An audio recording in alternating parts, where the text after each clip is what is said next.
One of the methods of getting green card is through marriage. Many people are figuring out, how do I go through the process of interview? What type of questions do they ask on the green card by marriage? Myself, I happen to get green card through marriage. I'll give some of the ways how to prepare yourself for the interview for the green card by marriage. But most importantly is what documentations you need to have so that you can have a very good experience when you go to the interview by marriage green card process. Number one, you have already filed green card. If you're already in the United States, the person who is a US citizen is filling the form is called I-130, alien petition for the relative. Is filling that form, is going to submit the documentations that this is my spouse. Then from there, is going to add another documentations. The person who is in America is filling the form is called I-485, adjustment of status. And there are other documentations and other forms along, you are going to add them. Once you submit all the forms, you'll be waiting for the interview. One of the big mistakes people are doing for the green card by marriage interview, they go on the internet. And when they go into the internet, they start looking what questions do they ask at the green card by marriage interview. The problem of that is you are starting memorizing the questions. Don't do that mistakes. Because when you go to the interview there, those people are professional. They have done the interviews, thousands and thousands of interviews. So once you go there and they start looking like you are memorizing the questions, they will think that you are trying to lie. They think that you are trying to beat the system. In that situation, they might separate you, the husband in one room and the wife in another room, and they ask the same question. The questions are usually the same. They are simple. The questions, if you know the answer, you know the answer. There are factual questions, and there are questions which might be depending. For instance, the factual questions, they might be the questions which both of you have the same answer. They might ask you, where did you meet for the first time? If it's on Instagram, it will be on Instagram. If you met in Iowa, it will be in Iowa. You cannot say, we met on Instagram, and the other person says we met on the bar. That's different. So, obviously, those are the questions which they ask you there without separating you. They are normal questions. When did you get married? The date of the marriage, you know it. Where did you go for the honeymoon, for instance? Those are the questions which you don't need to prepare. The questions they're asking you, they are the questions which they know you know.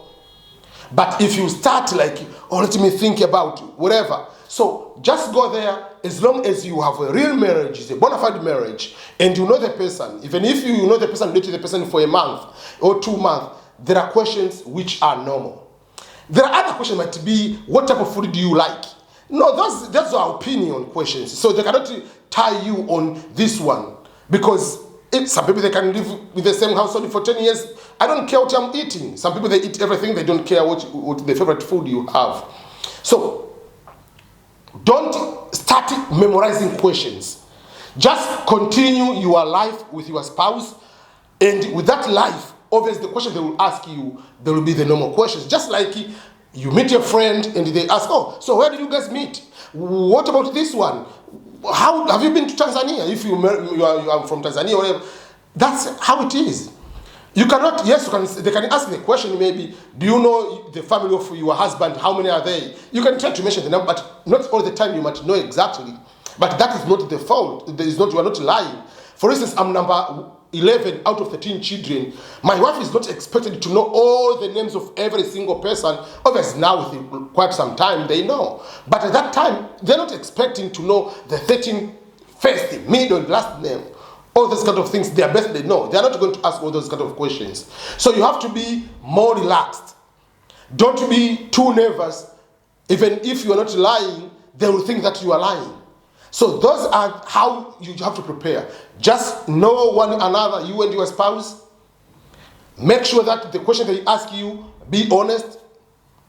Don't try to beat the system, because the more you try, the more suspicious you look, the more you look like you are trying to hide something, and they will assume that you are lying.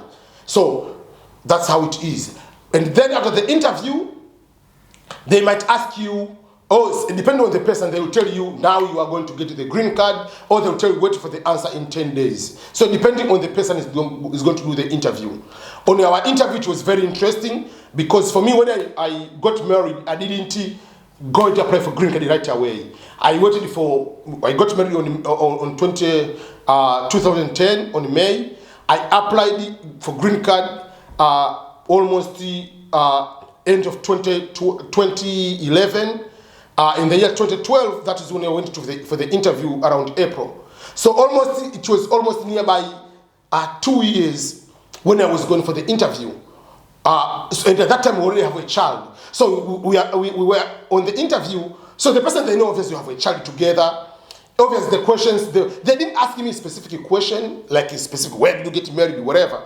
The questions were just like, oh, your accent look like this guy on the movie, whatever. So we start talking about the movie. That was the interview. But because those people can see how you interact with your spouse. If there is a child, are you pretending this is your child, or are you a real father? So all those kind of things. So it was just like 5 minutes just to chat here and there. And then they say, oh, within 10 days, you'll get your card. I've already approved it. So that's how it is. So depending on how you appear there. Don't overdress, don't look too nervous, all those kind of things. You'll be in so much trouble. Be yourself. Make sure that you know the basics about your spouse. You'll be fine. So that is the interview of green card by marriage.